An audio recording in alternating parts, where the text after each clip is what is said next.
In cancer research, CAR T-cell therapy has become increasingly relevant in recent years. But there are two major problems in the conventional production of CAR T-cells. CAR T-cells can be produced by transduction using viral vectors. However, this provides an unfavorable safety profile and may lead to unwanted mutations of the T-cells.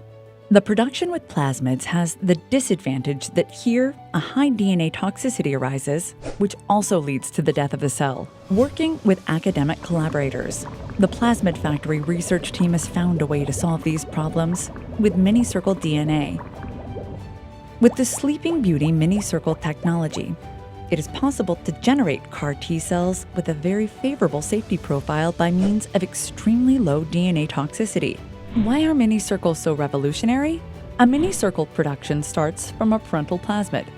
It consists of the gene of interest and the bacterial backbone, which is not needed for the production of CAR T-cells. The Plasmid Factory has found a way to remove the redundant part. By intramolecular recombination, the minicircle is generated and separated from the rest by a special purification process. Plasmid Factory's Minicircle technology and Sleeping Beauty-based Minicircle vectors are patented and available exclusively from Plasmid Factory. Take action today and fill out the contact form for more information.